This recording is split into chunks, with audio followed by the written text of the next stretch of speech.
అపోస్తలుల కార్యములు 21వ అధ్యాయము.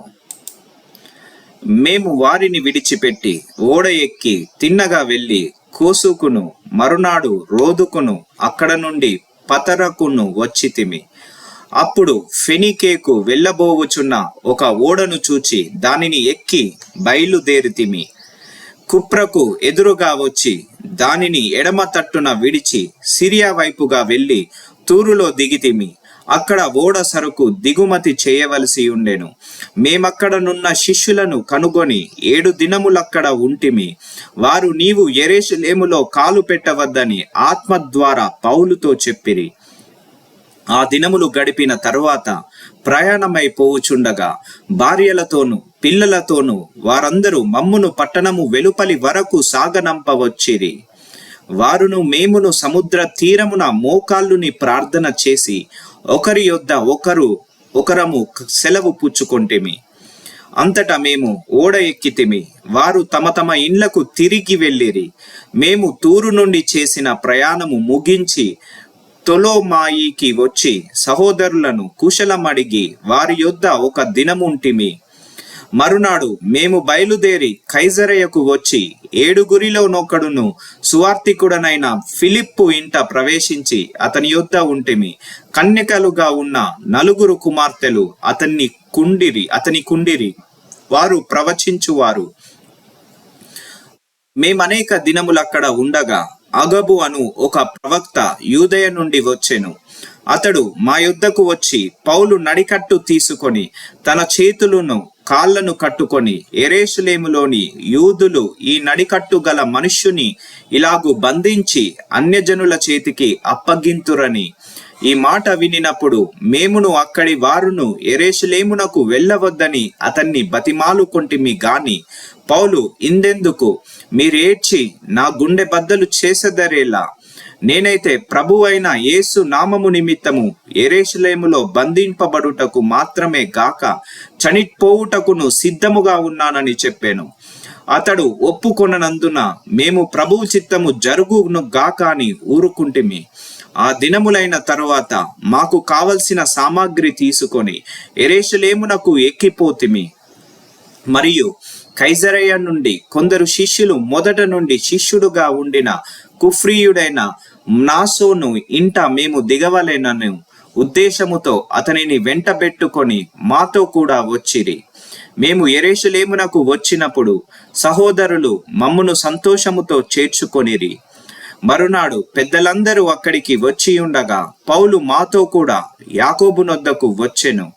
అతడు వారిని కుశలమడిగి తన పరిచర్య వలన దేవుడు అన్యజనులలో జరిగించిన వాటిని వివరముగా తెలియజెప్పెను. వారు విని దేవుని మహిమపరిచి అతన్ని చూచి, సహోదరుడా, యూదులలో విశ్వాసులైన వారు ఎన్ని వేల మంది ఉన్నారో చూచుచున్నావు గదా. వారందరూ ధర్మశాస్త్రమందు ఆసక్తి గలవారు. అన్యజనులలో ఉన్న యూదులు తమ పిల్లలకు సున్నతి చేయకూడదనియు మన ఆచారముల చొప్పున నడవకూడదనియు నీవు చెప్పుట వలన వారందరూ మోషెను విడిచిపెట్టవలనని నీవు బోధించున్నట్టు వీరు నిన్ను గూర్చి వర్తమానము వినియున్నారు. కావున మనమేమి చేయుదుము?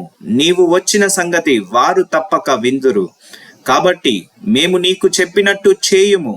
మొక్కుబడి ఉన్న 4 మనుష్యులు మా యొద్ద ఉన్నారు. నీవు వారిని వెంటబెట్టుకొని పోయి వారితో కూడా శుద్ధి చేసుకొని వారు తల క్షౌరము చేయించుకొనుటకు వారి కయ్యడి తగులుబడి పెట్టుకొనుము. అప్పుడు నిన్ను గూర్చి తాము వినిన వర్తమానము నిజము కాదనియు నీవును ధర్మశాస్త్రమును గైకొని యథావిధిగా నడుచుకొనుచున్నావనియు తెలుసుకొందురు. అయితే విశ్వసించిన అన్యజనులను గూర్చి వారు విగ్రహములకు అర్పించిన వాటి రక్తమును గొంతు పిసికి చంపిన దానిని జారత్వమును మానవలసినదని నిర్ణయించి వారికి వ్రాసియున్నామని చెప్పిరి. అంతటా పౌలు మరునాడు ఆ మనుషులను వెంటబెట్టుకొని పోయి వారితో కూడా శుద్ధి చేసుకొని దేవాలయములలో ప్రవేశించి వారిలో ప్రతివాని కొరకు కానుక అర్పించు వరకు శుద్ధి దినములు నెరవేర్చుదుమని తెలిపెను. 7 దినములు కావచ్చినప్పుడు ఆసియా నుండి వచ్చిన యూదులు దేవాలయములో అతన్ని చూచి సమూహమంతటిని కలవరపరిచి అతనిని బలవంతముగా పట్టుకొని, ఇజ్రాయేలీయులారా, సహాయము చేయురండి, ప్రజలకును ధర్మశాస్త్రమునకును ఈ స్థలమునకును విరోధముగా అందరికిని అంతటను బోధించుచున్నవాడు వీడే, మరియు వీడు గ్రీసు దేశస్థులను దేవాలయములోనికి తీసుకొని వచ్చి ఈ పరిశుద్ధ స్థలమును అపవిత్రపరిచి ఉన్నాడని కేకలు వేసిరి.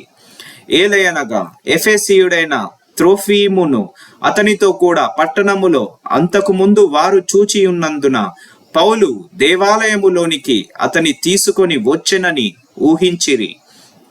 పట్టణమంతయు గలిబిలిగా ఉండెను. జనులు గుంపులు గుంపులుగా పరిగెత్తుకొని వచ్చి పౌలును పట్టుకొని దేవాలయములో నుండి అతనిని వెలుపలికి ఈడ్చిరి. వెంటనే తలుపులు మూయబడెను. వారతని చంపవలనని యత్నించుచుండగా యెరూషలేమంతయు గలిబిలిగా ఉన్నదని పటాలపు పై అధికారికి వర్తమానము వచ్చెను. వెంటనే అతడు సైనికులను శతాధిపతులను వెంటబెట్టుకొని వారి యొద్దకు పరిగెత్తి వచ్చెను. వారు పై అధికారిని సైనికులను రానువ వారిని చూచి పౌలును కొట్టుట మానిరి. పై అధికారి దగ్గరకు వచ్చి అతన్ని పట్టుకొని 2 సంకెళ్లతో బంధించుమని ఆజ్ఞాపించి ఇతడెవడు, ఏమి చేసెనని అడగగా, సమూహములో కొందరలాగు కేకలు వేయుచున్నప్పుడు అల్లరి చేత అతడు నిజము తెలుసుకొనలేక కోటలోనికి అతన్ని తీసుకొని పొమ్మని ఆజ్ఞాపించెను. పౌలు మెట్ల మీదికి వచ్చినప్పుడు జనులు గుంపుగూడి బలవంతము చేయుచున్నందున సైనికులు అతన్ని మోసుకొని పోవలసి వచ్చెను. ఏలయనగా వానిని చంపుమని జనసమూహము కేకలు వేయుచు వెంబడించెను. వారు కోటలోనికి తీసుకొని పోవనై ఉండగా అతడు పై అధికారిని చూచి, నేను నీతో ఒక మాట చెప్పవచ్చునా అని అడిగేను. అందుకు అతడు, గ్రీకు భాష నీకు తెలియనా? ఈ దినములకు మునుపు రాజద్రోహమునకు రేపి నరహంతకులైన 4000 మంది మనుష్యులను అరణ్యమునకు వెంటబెట్టుకొని పోయిన ఐగుప్తీయుడవు నీవు కావా అని అడిగేను. అందుకు పౌలు, నేనే, కిలియలోని తార్సాదు వాడనైన యూదుడను, ఆ గొప్ప పట్టణపు జనులతో మాటలాడుటకు నాకు సెలవిమ్మని వేడుకొనుచున్నానని చెప్పాను. అతడు సెలవిచ్చిన తరువాత పౌలు మెట్ల మీద నిలువబడి జనులకు చెసైగ చేసెను. వారు నిశ్శబ్దముగా ఉన్నప్పుడు అతడు హెబ్రీ భాషలో ఇట్లనెను,